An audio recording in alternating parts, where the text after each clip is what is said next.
Hello guys, இப்போ நம்ம my desk mat பார்க்கலாமா? போன எபிசோட்ல நம்ம ஹீரோவை திருடன் நினைச்சு கண்ணை மூடிட்டு பொளந்து கட்டுறான். அடி பாவி விடுடி கைய அப்படின்னு நம்ம ஹீரோ கதறான். அதோட போன எபிசோட் ஃபினிஷ்.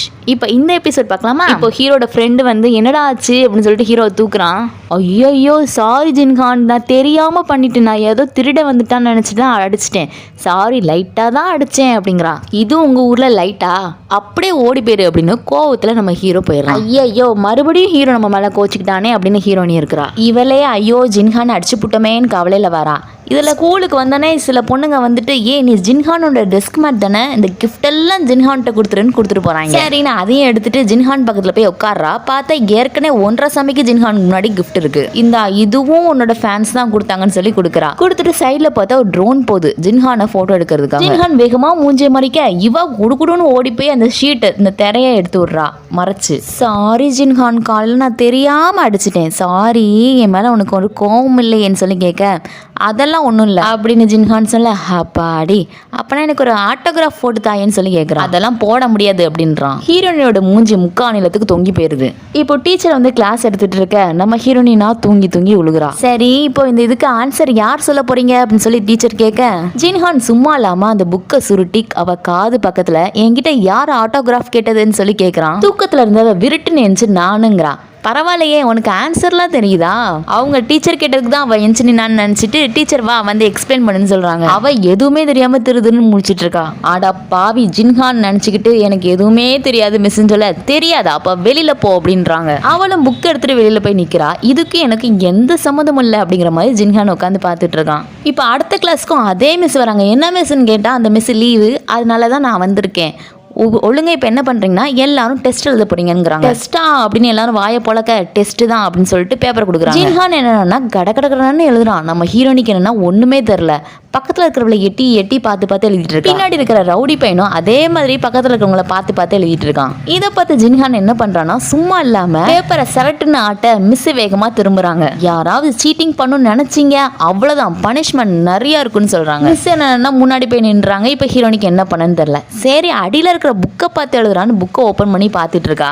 அதை பார்த்து ஜின்ஹானும் சும்மா இல்லாம மேம் என் பேப்பர் முடிஞ்சிச்சுன்னு சொல்லிட்டு கத்தி சொல்ல பயந்து போய் அந்த புக்கை கீழே போட்டுறா. மிஸ் ஹீரோனியை பார்த்துடுறாங்க. ஒழுங்கா வெளியில போ அப்படின்றாங்க. ஹீரோனியும் வேற வழியே இல்லாம கிளாஸ் விட்டு வெளியில போயிடுறான். பின்னாடி இருந்த ரவுடி பையனும் பாவம் இவ மாட்டிக்கிட்டா. மிஸ் இவன் இப்படிதான் சீட்டிங் பண்ணுவா அப்படின்னு சொல்ல, எப்பா சாமி நீயும் மூடிட்டு வெளியில போறியான்னு அப்படிங்கிறாங்க மிஸ். மிஸ் நான் என்ன மிஸ் பண்ணேன், நான் எதுவுமே பண்ணலையே, எந்த சீட்டிங்கும் பண்ணல, யாரையுமே பார்த்து எழுதலைன்னு சொன்னதுக்கு பார்த்து எழுதலையா, என்ன எழுதிருக்குன்னு வாட்சுப்பான்னு சொல்ல பயபுல பிட் அடிக்கிறேங்கிற பேரை கூட இவன் பேர் எழுதாம அந்த பிட் அடிச்சான்ல அந்த பொண்ணோட பேரை போய் எழுதி வச்சிருக்கான். அதை பார்த்து அட லூசு பையில எனக்கே ஒன்றும் தெரியாது, நீங்க என்னைய பார்த்து எழுதுன அப்படிங்கிற அந்த பிள்ளை. கடைசியில ஹீரோனியும் அந்த ரவுடி பையனையும் வெளியில நிக்க வச்சிடறாங்க. ஜின்ஹானாலதான் இவங்க 2 பேரும் வெளியில வந்தாங்கன்னு சொல்லிட்டு அந்த ரவுடி பையன் ஜின்ஹான்கிட்ட சண்டை போட்டுட்டு இருக்கான். ஹீரோனி என்னடானா அவனுக்கும் நம்மளுக்கு என்ன சம்மந்தம், நம்ம தானே பிட் அடிச்சோம், அப்ப நம்ம மேலதானே தப்பு, ஜின்ஹான் மேல எந்த தப்பும் இல்லைங்கிறான். லூசாடி நீ, அவன் என்ன பண்ண நீ சரிம்பியான்னு சொல்லிட்டு ரவுடி பையன் ஹீரோனி கிட்ட சண்டை போட்டுட்டு இருக்கான். இப்படியே மாத்தி 2 பேரும் சண்டை போடுறாங்க.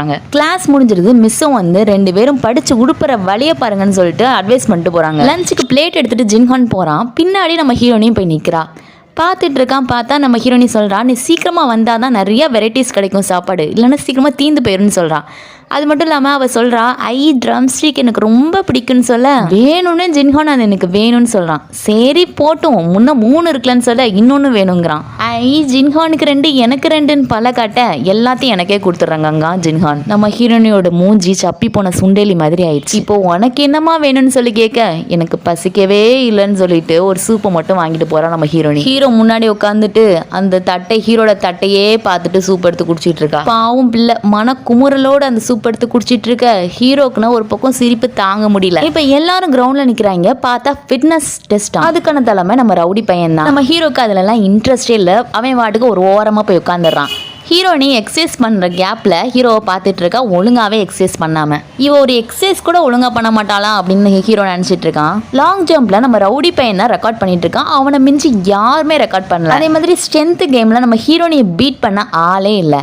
அப்போ நம்ம ஹீரோ நினச்சிட்டு இருக்கான், இவ ஸ்மார்ட்டா இருக்கிற மாதிரியே தெரில, ஆனா நல்லா ஸ்ட்ராங்கா இருக்கிறாளே அப்படிங்கிறான். அந்த அளவுக்கு நான் ட்ரைனிங் ஆயிருக்கேன் அப்படின்னு சொல்லி பல்ல காட்ட ஹீரோ வேகமா எந்திக்கிறேன் அப்படிங்கிற பேர்ல 2 பேருமே முட்டிக்கிறாங்க. 2 பேருக்குமே மண்டையில அடிபட்டுருது. இந்த மாதிரி ஸ்ட்ரென்த் ஆகிறதுக்காக எங்க அப்பா அரிசி மூட்டை புளி மூட்டைலாம் தூக்க சொல்லியிருக்காங்க தெரியுமா அப்படிங்கிறா ஹீரோனி. ஹீரோ அச்சன்னு தான் தும்முனா. நம்ம ஹீரோனி ஒவ்வொருத்தரையும் நம்ம ஹீரோக்கு காய்ச்சல் வந்துருமோ அப்படின்ட்டு ஆஃபீஸ்ல இருந்து அந்த டெம்பரேச்சர் மிஷினை சுட்டுட்டு வந்துட்டான். அப்பப்போ வச்சு உனக்கு காய்ச்சல் இல்லை ஜின்ஹான், நார்மல் டெம்பரேச்சர் தான் சொல்றான். ஜின்ஹானும் ஒரு கவர் எடுத்து அவன்கிட்ட கொடுக்குறா. எடுத்து பார்த்தா ஜின்ஹானோட போட்டோ போட்டு ஜின்ஹானோட ஆட்டோகிராஃப். என்னதுன்னு சொல்ல, நீ தான் ஆட்டோகிராஃப் கேட்டில அதுதான் அப்படிங்கிறான். நிறைய ஃபோட்டோஸ் இருக்கேன்னு சொல்லி கேட்க உனக்கும் உன் ஃப்ரெண்ட்ஸுக்கும் வச்சுக்கோன்னு சொல்கிறான்.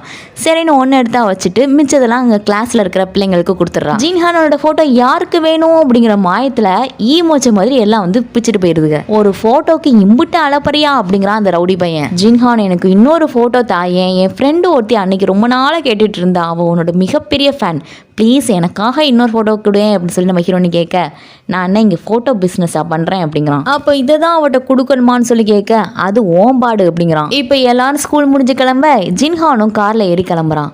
இவ ஹீரோனி இங்கே இருந்துக்கிட்டு ஜின்ஹான் போய் முதல்ல ரெஸ்ட் எடுன்னு சொல்லி கத்துறான். அவன் ஃப்ரெண்டு வந்துட்டு அன்னைக்கு பார்த்த பொண்ணு தானே அது என்ன உன் கிளாஸ்மேட்டான்னு சொல்லி கேட்க, கிளாஸ்மேட்டா டெஸ்க் மேட்டு அப்படிங்க.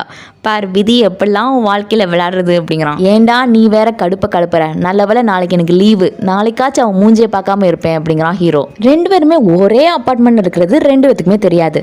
இப்போ என்ன ஆகுது அப்படின்னா, நம்ம ஹீரோ ஒரு பக்கம் குளிச்சுட்டு இருக்க அவன் ரூமில், இங்கே நம்ம ஹீரோனி வீட்டில் ஹீரோனியோட அம்மா பக்கெட்டாக தண்ணியை பிடிச்சி வச்சுட்டு இருக்காங்க. ஏமா இப்படி தண்ணி பிடிச்சிட்டு வச்சிருக்கீங்கன்னு சொல்லி நம்ம ஹீரோனி கேட்க, பக்கத்தில் ரோடு போடுறாங்களாம், அதனால கொஞ்ச நேரத்துக்கு தண்ணி வராதுன்னு சொல்லி நோட்டீஸ் அனுப்பியிருக்காங்க, அதனால தான் நான் எல்லா தண்ணியும் பிடிச்சி வச்சுட்டு இருக்கேன்னு சொல்லிட்டு இருக்காங்க. அதே மாதிரி கரெக்டாக 8 மணிக்கு தண்ணியை ஆஃப் பண்ணிடுறாங்க. இங்கே நம்ம ஹீரோ அப்போ தான் ஷாம்பு போட்டு உட்காந்துருக்க, பார்த்தா தண்ணி வரல. சரின்னு ஃப்ரெண்டுக்கு ஃபோன் பண்ணி, டேய் தண்ணி வரலடான்னு சொன்னால், அடே நானும் ஓ நிலைமையில தாண்டா உட்காந்துருக்கேன், எனக்கும் தண்ணி வரல, நானும் ஷாம்பு போட்டு உட்காந்துருக்கேங்க. சரின்னு அவன் ஃப்ரெண்டு என்ன பண்ணுறான், நம்ம ஹீரோனோட அம்மாவுக்கு கால் பண்ணி இந்த மாதிரி ஏன் தண்ணி வரலன்னு கேட்டால், நோட்டீஸ் அனுப்புனாங்களே பார்க்கலன்னு சொல்லி கேட்குறாங்க. அப்படி எனக்கு தெரியாதேங்கிறான். சரி பரவாயில்ல, தண்ணி வேணும்னா எங்கள் வீட்டிலேருந்து வாங்கிக்கோங்கன்னு சொல்ல, என்னால் அந்த நிலைமையில நான் இல்லை, என்னால் வந்து வாங்க முடியாதுங்கிறான். சரி ஒரு பிரச்சனையும் இல்லை, நான் என் பொண்ணை அனுப்புறேன்னு சொல்லிட்டு பொண்ணை அனுப்பி வைக்கிறாங்க நம்ம ஹீரோனியை 2 பக்கெட் எடுத்துகிட்டு போக சொல்லி. நம்ம ஹீரோனியும் 2 பக்கெட் தண்ணி எடுத்துகிட்டு போய் நம்ம ஹீரோட ரூமுக்கு முன்னாடி நிற்கிறா. நின்று பெல் அடிக்கிறான். ஹீரோ வந்துட்டு யாருன்னு சொல்லி பார்த்தா தெரியல. கேமரால வேகமா எந்திச்சு வாருன்னு டொபக்கடின்னு கீழே விழுந்துடுறான். இவங்க என்ன கதவை திறப்பாங்களா மாட்டாங்களா, தண்ணி கேட்டாங்க, ஒரு தண்ணிக்காக கூட கதவை திறக்க மாட்டாங்களா அப்படின்னு சொல்லி ஹீரோனி புலம்பிக்கிட்டே இருக்கா. நம்ம ஹீரோவும் தட்டு தர மாதிரி மெதுவாக எந்திரிச்சு மெதுவாக வந்து அந்த ஓட்ட வழியை பார்த்தா அவன் அங்கிட்டு இருந்து பார்க்குறான். அங்கிட்டு வெளியில இருந்து ஓட்ட வழியை பார்த்தா தெரியாதுன்னு கூட இவளுக்கு தெரியாதா, எவடி அவன்னு சொல்லிட்டு கதவு திறக்கலாம். பார்த்தா நம்ம ஹீரோனி இப்பதான் 2 பேரும் பார்க்குறாங்க. 2 பேருமே ஒரே அப்பார்ட்மெண்ட்ல இருக்கிறாங்கன்னு 2 பேரும் பேய் அரைஞ்ச மாதிரி பார்த்துட்டு இருக்காங்க. சரி அடுத்து என்ன ஆகுறது அப்படிங்கிறத நம்ம அடுத்த எபிசோட்ல பார்க்கலாம். அது வரைக்கும் பாய்.